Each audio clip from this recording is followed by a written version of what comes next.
Et on va bourrer notre poule avec cette farce. Et on va la coudre. Et vous mettez les légumes et cette bonne sauce tout autour en enlevant le thym. Voilà. On est en train de beaucoup manger là.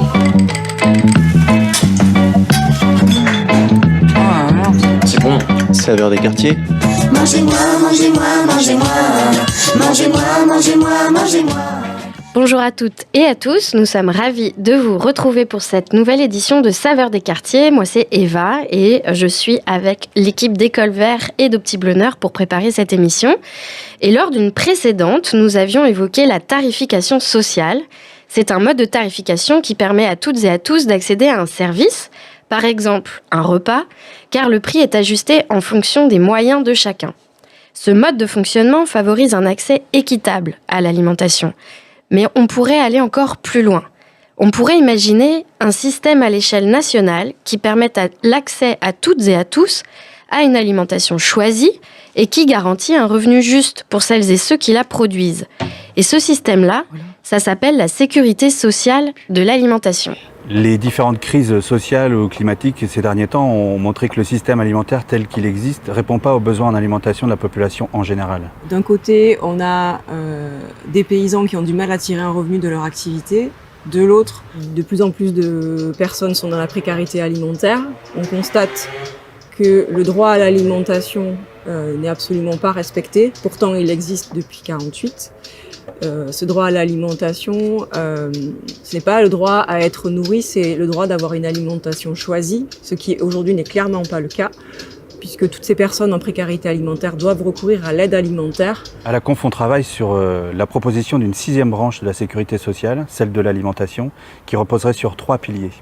L'universalité, le financement par la cotisation et le conventionnement par la démocratie dans l'alimentation. L'universalité, c'est un accès pour tous à une alimentation choisie. Le financement par la cotisation, c'est un financement où chacun finance selon ses moyens pour recevoir selon ses besoins. Le conventionnement, c'est la sécurité d'un revenu pour tous les paysans. C'est un contrat entre le producteur et celui qui mange. Le conventionnement permettrait de sortir les prix agricoles du marché. C'est d'un côté des citoyens qui se réunissent en assemblée collective pour décider librement de leur alimentation. Et d'un autre côté, des paysans et des paysannes qui sont assurés d'avoir des débouchés pour leur production à un prix rémunérateur. La sécurité sociale de l'alimentation, c'est une vraie piste solide pour une alimentation choisie pour tous, mais surtout pour la sécurité du revenu de tous les paysans et de tous les paysannes producteurs d'alimentation. C'était une présentation de la sécurité sociale de l'alimentation par la Confédération paysanne.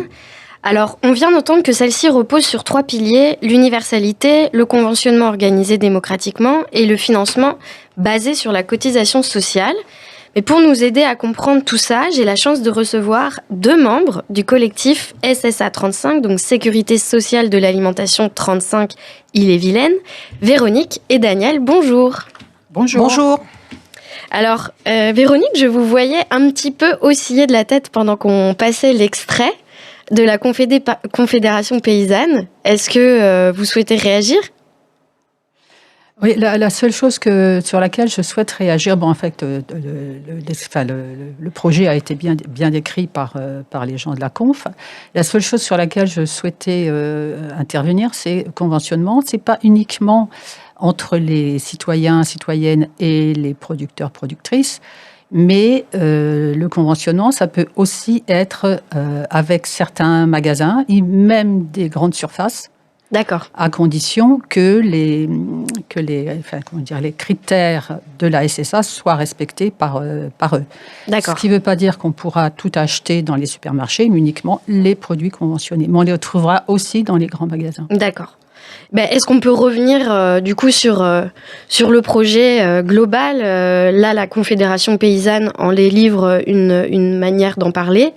Vous, est-ce que vous pouvez nous expliquer qui porte ce projet, d'où ça vient et pourquoi on est ici aujourd'hui ? Alors en fait, il y a un collectif de représentants d'organisations nationales qui ont réfléchi sur justement le problème d'accès à l'alimentation, à une alimentation saine, choisie.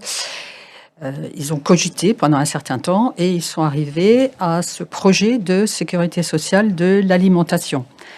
Les constats qu'ils ont faits, c'est d'une part la difficulté d'un plus grand nombre de gens à se nourrir, mais aussi à se nourrir correctement et à choisir leur alimentation. Ouais.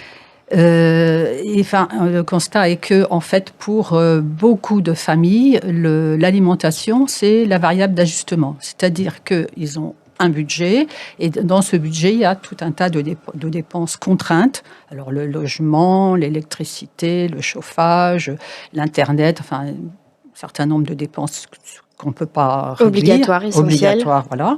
Et donc, l'alimentation, c'est avec ce qui reste. Voilà, donc c'est dans ce sens-là que c'est une variable d'ajustement. C'est le premier qu'on coupe. Voilà, exactement. Et du coup, les gens, de plus en plus, malbouffent, parce que la malbouffe, c'est ce qu'il y a de moins cher. Et du coup, ils ont des maladies, enfin, ça a des répercussions sur leur santé. Et et de plus en plus, on recourt à l'aide alimentaire parce qu'ils ne peuvent pas faire autrement. Les chiffres d'accès à l'aide alimentaire explosent.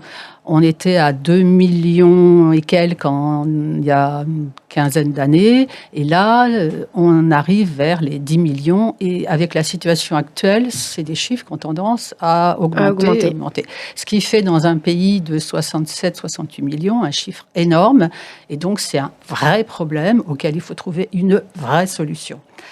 La solution, c'est pas du tout l'aide, la charité, comme c'est fait actuellement. C'est pas du tout ça. Nous, on veut pas de ça. Distribution d'invendus. On veut pas de l'aide. On veut arriver à un droit.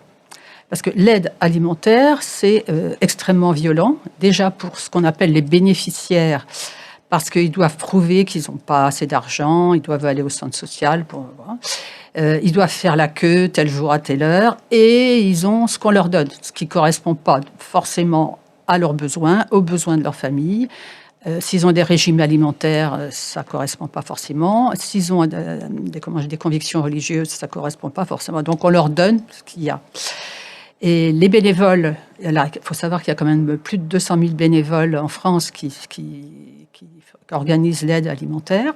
Les bénévoles ne sont pas non plus très à l'aise parce qu'ils ont l'impression de distribuer les poubelles de l'agroalimentaire.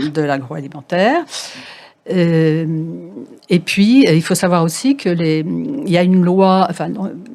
les supermarchés ne peuvent plus détruire leurs invendus, ils sont obligés de les, entre guillemets, donner. Je dis entre guillemets donner parce qu'il y a une loi de 2016, la loi Garot, qui leur permet de défiscaliser à hauteur de 66%. Donc, ils se font du bénéfice sur les produits qu'ils ne peuvent pas vendre. Et il faut savoir aussi que les organismes d'aide alimentaire nous disent qu'ils sont entre 15 et 20% de ce qu'on leur donne qui doivent être détruits parce que les dates limites sont trop proches, parce que c'est abîmé, les fruits, les légumes sont abîmés. Enfin, bon, voilà. Donc, d'accord. Tout le monde est mal dans cette histoire. D'accord. Voilà. Donc, pour sortir de cette situation qui marche un peu sur la tête, et merci pour tous ces chiffres, c'est vraiment très clair et assez édifiant. Et en plus, on voit dans l'actualité en ce moment que l'alimentation a encore pris 15%. Donc, on comprend, les besoins explosent. Et la sécurité sociale alimentaire ou de l'alimentation pourrait être une solution. Concrètement, pourquoi, comment ? Ça pourrait être une solution parce que, comme le disaient les personnes de la Confédération, ce serait une branche de la sécurité sociale qui serait accessible à tout le monde, quel que soit le revenu, de la même façon que la santé. Tous les citoyens, citoyennes ont une carte vitale de santé. Tout le monde l'utilise. Là, ce serait la même chose. Donc là, il y aurait une carte vitale alimentation qui serait créditée chaque mois de 150 €, qui permettrait d'acheter justement tous ces produits conventionnés. Donc tout le monde cotise. Tout le monde. Alors voilà, c'est-à-dire qu'en fait, exactement comme pour la Sécu sociale, le Sécu santé, chacun selon ses moyens, donc chacun cotise selon ses revenus. Donc ceux qui ont beaucoup d'argent cotisent plus, ceux qui en ont moins cotisent moins, ou même pas du tout, parce qu'il y a des gens qui peuvent même pas cotiser. Mais tout le monde y a accès. Et du coup, Ça permet, alors un énorme avantage aussi, c'est que ça permet d'arrêter la stigmatisation des pauvres, entre guillemets, qui ne peuvent pas se nourrir. Là, tout le monde, quelle que soit sa situation sociale, à la caisse, présente sa carte. Et donc, il n'y a plus de stigmatisation des gens qui... À la caisse, des petits producteurs, mais aussi de certains supermarchés. Soit directement chez le producteur, soit dans une AMAP, soit dans une épicerie solidaire, soit dans un supermarché, enfin, dans tous les endroits où il y a ces produits-là accessibles. D'accord. Alors, bien évidemment, on n'est pas obligé d'acheter uniquement ces produits conventionnés, mais les 150 €, ça sert que à ça. Si on veut autre chose, eh ben, on le paye pas avec cette carte. D'accord. Quoi. Voilà. Mais quand vous dites des achats sur de l'alimentation conventionnée, des denrées, des ingrédients conventionnés, ça écarte les produits transformés de l'agroalimentaire, c'est ça? Ça écarte les produits, oui, c'est ça, ça écarte les produits qui sont mauvais pour la santé, qui sont effectivement transformés, qui sont pleins de gras, pleins de sucre, qui rendent les gens malades, quoi, hein, les maladies cardiovasculaires, l'obésité, enfin, le diabète, enfin, tous les problèmes qu'on connaît. Si les gens veulent continuer à en manger, ils pourront. Hein, personne mais pas avec cette carte. Mais pas avec cette carte. Et puis l'avantage quand même, c'est qu'on peut imaginer que avec ces 150 € et donc une nourriture saine, équilibrée. Alors c'est pas que du bio, du local, parce que le bio, le local, ça peut pas nourrir tout le monde. C'est pas. Mais c'est des produits qui sont sains, quoi, qui sont produits sainement. Et ça peut venir aussi de l'étranger, mais parce que on produit pas tout en France. Enfin bon. Et donc, on peut imaginer quand même qu'avec cette nourriture un peu différente, les gens seraient moins malades, auraient moins ces problèmes de santé. Et donc, du coup, ça ferait des économies à la sécurité sociale de santé. Oui, alors, venons-en, parce que j'imagine qu'on vous pose souvent la question, ou en tout cas qu'on vous rétorque souvent que la sécurité sociale, c'est déjà un puits sans fond. Il y a le trou de la Sécu, on en entend parler depuis des années. Recréer une autre branche de la sécurité sociale. Déjà, je ne savais pas qu'il y avait plusieurs branches. Ah. Est-ce que vous pouvez nous en parler un petit peu et est-ce vraiment réaliste de créer encore un autre système alors que celui de la santé est déjà déficitaire? Alors, le trou de la Sécu. Vous faites bien de m'interroger là-dessus parce que ça m'énerve un peu, pas que moi d'ailleurs. Donc, globalement, le budget de la sécurité sociale santé, c'est 500 milliards par an. Le trou, c'est 10 milliards, excusez-moi, 10 milliards. 10 milliards sur 500 milliards. Et il faut quand même savoir qu'il y a des exonérations et qu'il y a 20 milliards de cotisations qui ne sont pas payées par principalement les grosses entreprises. Donc, quand on me parle de trou de la Sécu, ça m'énerve un peu, quoi. Voilà. Ok. Et par rapport aux branches? Alors, les branches, il y a donc santé, retraite, chômage, j'en oublie une. C'est laquelle? Famille. D'accord. Et puis, donc, il y a une 5e branche qui est en discussion sur la dépendance. Et donc, il y aurait cette 6e branche alimentation. D'accord. Il faut savoir quand même que... Alors, il y a des branches qui sont déficitaires, voilà, et des branches excédentaires.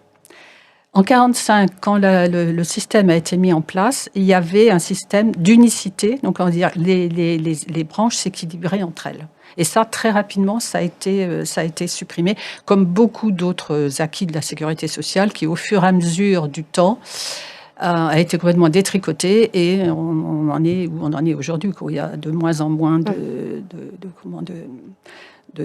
médicaments remboursés. Enfin bon, il faut de plus en plus avoir des mutuelles. Donc plus on a des mutuelles, plus on a de l'argent, plus on a des bonnes mutuelles, mieux on est remboursé. Enfin, c'est tout un système. Alors, effectivement, il faut se battre pour avoir la sécurité sociale d'alimentation, mais il faudrait aussi se battre pour revenir à une vraie sécurité sociale dans toutes les branches. Quand on voit ce qui se passe pour le chômage, pour les retraites, il y a du travail à faire, quoi.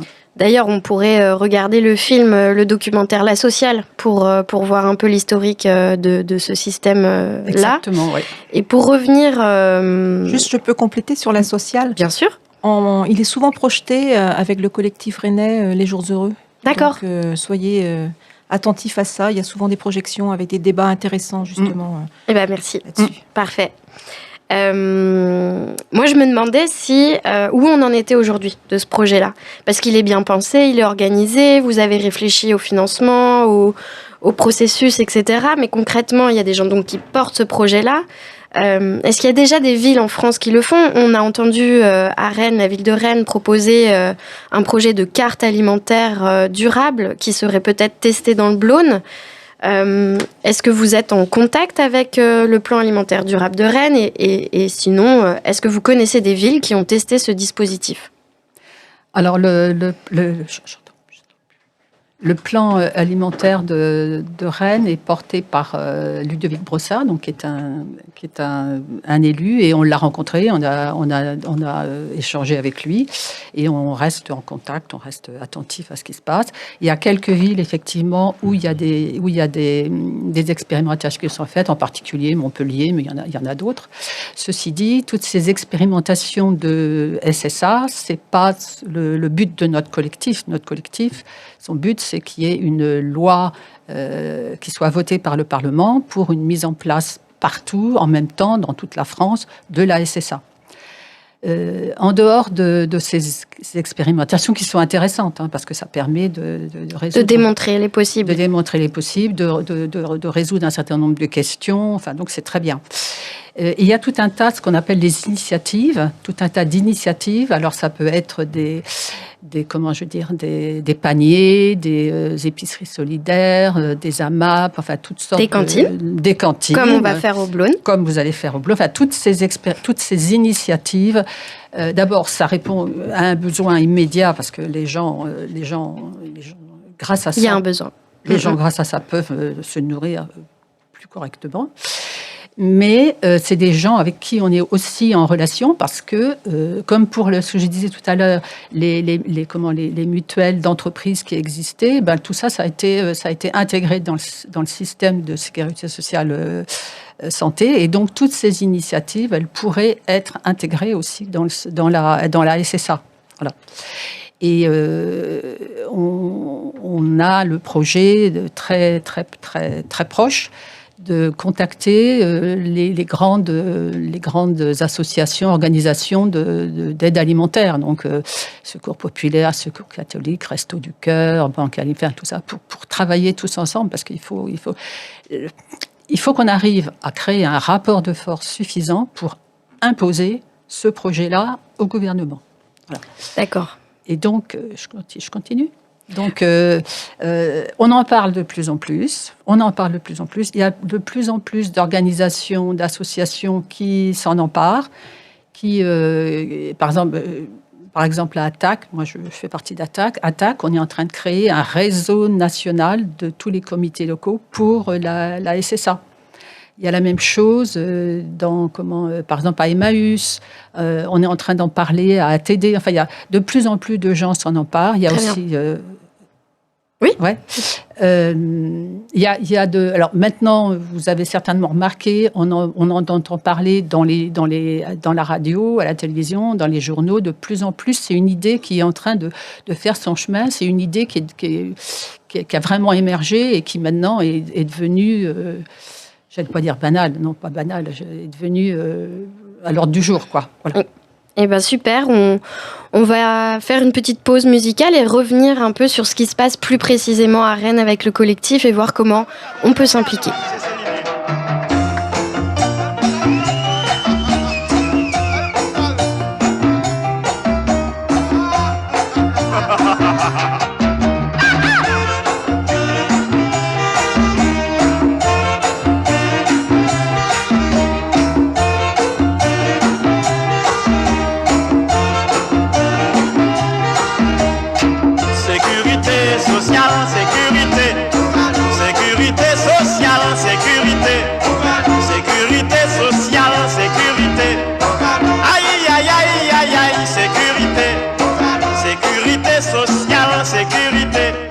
Sécurité sociale, c'est en quartier général, c'est là yo cap payé, location familiale, l'argent vient travailler, congé payé aussi, c'est là qui t'est tout calme, pourtant c'est le contraire, les roues pointées où c'est dit, l'entrée en cinéma, tellement marchand bonbon, qu'à occuper ces places-là, sécurité sociale, sécurité.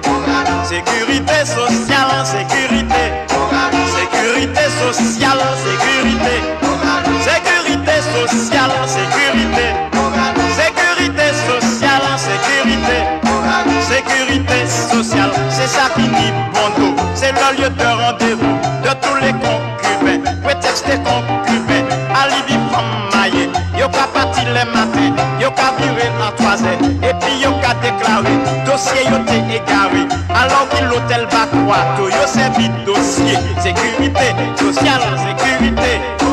Sécurité sociale, sécurité. Sécurité sociale, sécurité. Aïe, aïe, aïe, aïe, aïe, sécurité. Sécurité sociale, sécurité.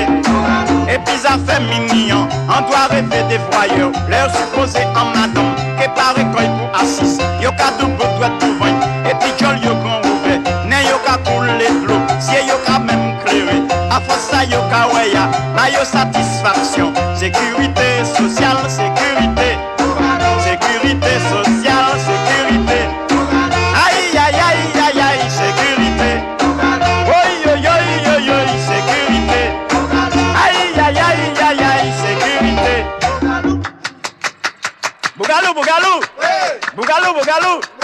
Kalalou, kalalou. Chalou, chalou. Kolbou, kolbou. Sadou, sadou. Dodo, dodo.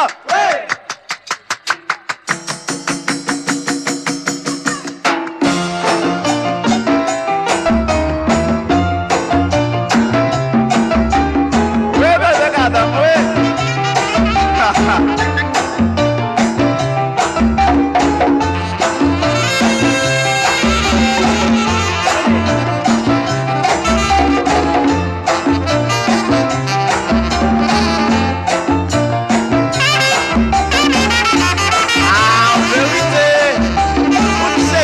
Social ni bon dos. Et puis ça va là pour ça fait après yo. A des les matins pour nèg. Yo ka sécurité sociale. Yo ka vivre en classe l'après-midi. Et puis yo ka dit on avait carré mon dossier. Ah non non non là là le maillot pas quoi. On le fait de la vie qui vaut ça.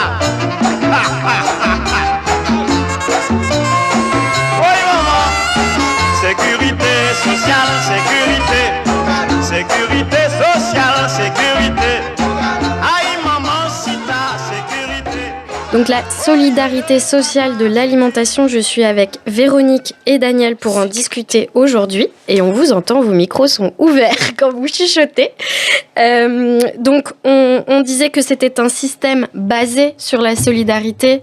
C'est très important, recevoir selon ses besoins, en tout cas c'est selon ses besoins, selon ses moyens. Et donc on voulait discuter de ce qui se passait concrètement à Rennes. Qu'est-ce que fait le collectif? Si on veut s'impliquer, comment on fait? Et surtout, est-ce qu'il y a des activités prévues bientôt? Daniel ou Véronique? Oui, donc à Rennes, il y a un collectif SSA 35, donc avec ATTAC, je donne un peu les membres, hein, si j'en oublie, Véronique complétera. ATTAC, les AMAP d'Armorique, la MCE, Maison de la Consommation et de l'Environnement, en particulier avec le groupe Alimentation Durable de la MCE. Ça, ce sont les partenaires, le collectif SSA d'Ille-et-Vilaine. Ille-et-Vilaine. D'accord. Alternatiba, les CIVAM, qui sont les centres d'initiative pour valoriser l'agriculture et le milieu rural. Et donc, peut-être maintenant, le Petit Bonheur et l'école vert. Voilà, l'école vert. Super. Est-ce que vous avez des activités, des choses à venir qui pourraient intéresser nos auditeurs, auditrices? Oui, déjà, donc récemment, depuis qu'on a constitué ce collectif, on fait donc beaucoup de sensibilisation à la SSA. On vend une petite BD, Encore des patates, hein, que vous trouverez sur les nombreux stands où on participe. Par exemple, en 2022, on a été présent dans le festival Festisol de Rennes, Festival Solidarité Internationale. On a été présent sur la fête des possibles, les quartiers d'été, donc tous les événements où il y a beaucoup de brassage de population. Donc on fait de la sensibilisation, des ateliers, on vous en parlera peut-être un peu plus. Et là, par exemple, on a accompagné le film La part des autres, où on avait des débats justement intéressants sur ce sujet-là. On en a parlé dans une des émissions qui concernait la formation d'école vert, de la fourche à la fourchette. D'accord. Donc là, à venir, les événements à venir, et c'est tout proche, c'est la semaine prochaine. On a 2 événements importants qui sont autour de l'événement Nos Futurs. Au Champ Libre. Nos Futurs, NOS, on précise. Organisé par les Champs Libres et Le Monde. Et donc, on a 2 événements, dont une qui est un peu à la marge, mais qui est liée à l'événement, qui est une conférence gesticulée, le mercredi 22 mars à 19h à la Maison Cartier de Villejean, donc qui s'intitule « De la fourche à la fourchette et non l'inverse pour une SSA ». Qu'est-ce que c'est qu'une conférence gesticulée ? Donc, c'est expliquer simplement un concept avec une conférence très... Comme du théâtre. Comme du théâtre, voilà. Ok, mais très accessible, je suppose. Très accessible. Et ça mêle l'expérience personnelle de la personne qui fait la conférence, ce qu'il a vécu, et des concepts plus difficiles, mais globalement, dans le tout, ça fait que ça passe très bien, quoi. Donc ça, c'est mercredi prochain à la Maison de Quartier Villejean à 19h. C'est ça. Et donc, c'est Mathieu Dalmé qui anime cette conférence gesticulée, enfin, qu'il a fait, et qui sera le lendemain au Champ Libre, là, dans le cadre vraiment de Nos Futurs, à 17h, à une table ronde, donc le jeudi 23, avec donc Mathieu, qui est lui membre du collectif SSA national, et le président honoraire d'Action contre la faim. D'accord. Ça, c'est le jeudi. Tout ça, c'est gratuit ? Voilà, tout ça, c'est gratuit. Super. À la sortie de la table ronde, nous aurons un atelier autour de la SSA avec les étudiants d'Agrocampus, voilà, et un stand également SSA où vous trouverez les fameuses BD. Et puis nous serons là pour vraiment discuter, donner des explications et enrichir encore le programme autour de la SSA qui est quand même, il faut le dire, en construction, et toutes les idées sont bienvenues. Et on va redonner ces ateliers le samedi 25 à 15h au Champ Libre. On fera 2 ateliers, voilà, nous serons présents. D'accord. Et pour retrouver ce programme, vous avez une page Facebook, un site internet ?